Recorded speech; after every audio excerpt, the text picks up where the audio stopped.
नमस्ते आंटी। नमस्ते सभी योगियों को। हम लोग अष्टावक्र नमस्ते। गीता पढ़ रहे हैं। अष्टावक्र गीता में सातवां प्रकरण सूत्र तीसरा। अनुराधा आंटी म्यूट करिए। अष्टावक्र गीता सातवां प्रकरण सूत्र तीसरा। जनक बोल रहे हैं। जनक उवाच मय्यनंत महाम्बोधो विश्वं नाम विकल्पना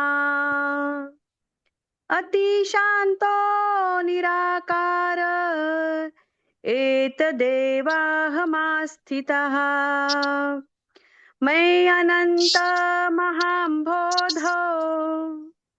विश्वं नाम विकल्पना अतिशान्तो निराकार एतदेवाहमास्थितः।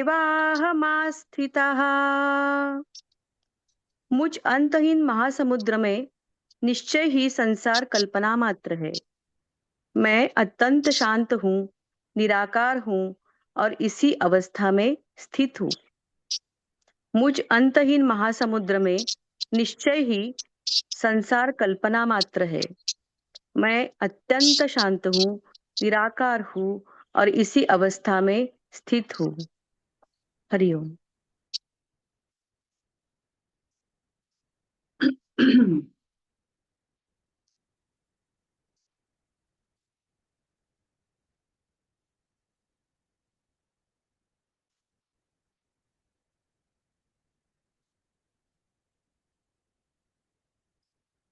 जैसे समंदर और लहर की एक उपमा है, जैसे आकाश और बादल भी एक उपमा है। तो जब वो अपने विस्तार अवस्था के बारे में अनुभव कर रहे हैं राजा जनक, और जिस अवस्था में रहने के बाद ये विश्व, ये ब्रह्मांड एक कल्पना लगने लगे, ऐसे शांत, निरासक्त और निष्प्रभ भाव से वो एक ऐसे स्थिति पर पहुंच गए जहां कोई भी प्रकार की उन पर प्रभाव नहीं पड़ सकता।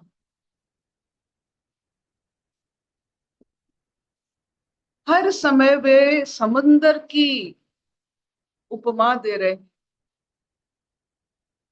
तो देखिए, दो उपमा हो सकती है, ये आकाश जैसा विस्तार और एक समंदर जैसा विराट। तो राजा जनक उनकी जो विराट होने का अनुभूति, वो क्यों, मुझे ये थोड़ा लगता है कि क्यों वो समंदर के साथ अपने आप को जोड़ रहे हैं, आकाश के साथ क्यों नहीं? क्योंकि आकाश के साथ जुड़ने वाले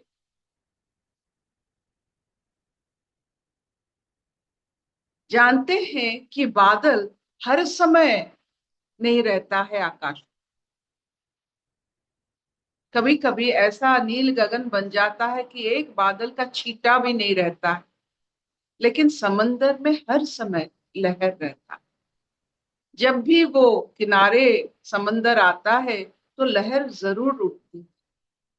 तो इसीलिए जहाँ हर समय कल्पना होती है, वो समंदर के जैसा, लहर की जैसा। इसीलिए शायद वो आकाश और बादल का उपमा नहीं दिए हैं, क्योंकि कभी कभार पूरा खुला आकाश हो जाता है, ऐसा गगन ऐसा हो जाता है कि उसमें कोई विकल्प नहीं दिखता है, कोई बादल नहीं दिखता है। लेकिन समंदर ऐसा हो ही नहीं सकता, किनारे में लहर ना उठे, ऐसा हो ही नहीं सकता। तो जीव में द्वंद ना उपजे, लहर ना उठे और आसक्ति ना हो, ये हो ही नहीं सकता। लेकिन जनक जी असंग होकर, देहधास से मुक्त होकर अपने विराट भाव में पहुंच चुके हैं गुरु कृपा से। और उनकी वर्णना अपने गुरु को, उनको कैसा लग रहा है, वो अपने गुरु को वर्णना कर रहे हैं। जब बच्चे बाहर चले जाते हैं, वहां से वर्णना करके अपने पिता माता को, वो जहाँ रहते हैं, जो देखते हैं उसे वर्णना करके समझाते हैं। वैसे वो अपने अवस्था को अपने गुरु को बता रहे हैं कि मैं अब ये विश्व को एक कल्पना ही मानता हूं, उसका कोई अस्तित्व नहीं है। जब कोई कल्पना नहीं होता है तो बस सिर्फ एक, वो उसका अस्तित्व नहीं होता है, आसक्ति भी नहीं हो सकता है। ये सिर्फ एक कल्पना मात्र है, ये सच्चाई नहीं है। हम तो ये रट सकते हैं कि विश्व ब्रह्मांड एक कल्पना है, ये सच्चाई नहीं है, क्यों, किंतु हम इसे मानते नहीं है। हम हर चीज से आसक्त हो जाते हैं। ये आसक्ति ही अपने विश्व ब्रह्मांड को हमारे लिए उसको स्थायी बना देता है, उसमें अस्तित्व डाल देता है, जिसको हम ओझल करना नामुमकिन होता है। हमारी आसक्ति ही हमारी कल्पना को सत्य बना देती है। आप देखो, आप किसी के बारे में सोच रहे हो, सोचते सोचते ऐसी भी सोच उसमें डाल देते हो जो आपके साथ कोई उसका सत्यता नहीं है, वो कल्पना में रह जाता है। लेकिन उस कल्पना के साथ अगर आप आसक्त हो जाते हो, वो आपके लिए सत्य हो जाता है। जो बार बार झूठ बोलते हैं, झूठ बोलते बोलते वो उनको सत्य लगने लगता है। उनको लगता है कि यही घटा है, क्योंकि झूठ यानी कल्पना, झूठ होता क्या है, कल्पना ही तो है।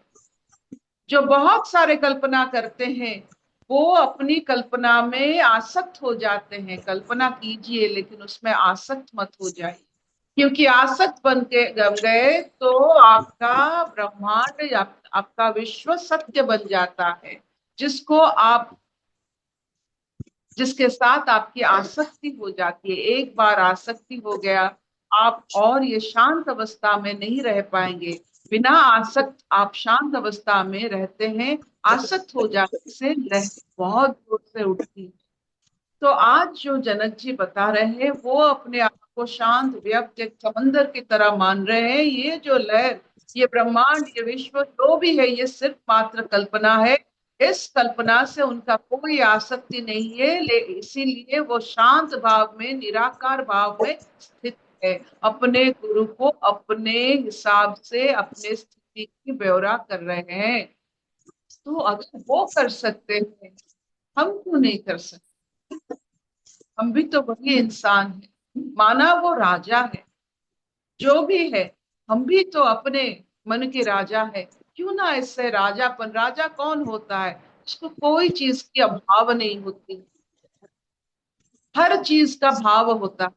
तो हम भी तो कोई अभाव हमें ईश्वर नहीं छोड़ा है, सब भर के दिए हैं। क्यों ना हम ऐसे राजा बनकर सचमुच राजा बन जाए और अनासक्त भाव से अपने शांत भाव को प्राप्त।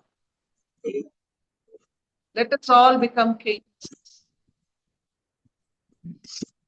अनासक्त भाव को प्राप्ति करके आप राजा बनते हैं। क्या इतना चलेगा? हाँ मामा, चलेगा। Will this do? हाँ धनु, चलेगा, बढ़िया चलेगा। हाँ दीदी। किसी का कुछ क्वेश्चन है तो पूछो। हरिओम आंटी। क्वेश्चन तो हम्म। नहीं है आंटी, रोज सुबह बैठ के यहाँ पे हमारा असली स्वरूप के बारे में जो मनन होता है ना आंटी, वो और ये दृश्यमान जगत जो दिखता है, ये सब हमारे ही कल्पना, ये सुनते ही आनंद आता है आंटी, लिटरली रोज यही इतना आनंद आता है। थैंक यू दीदी, थैंक यू। अशतो मा सद्गमय, तमसो मा ज्योतिर्गमय, मृत्युर्मा अमृतंगमया सर्वे सुखिनः सन्तु सर्वे सन्तु कामया सर्वे भद्राणि पश्यन्तु मा कश्चित् दुःखभाग् भवेत्। ॐ शान्तिः शान्तिः शान्तिः।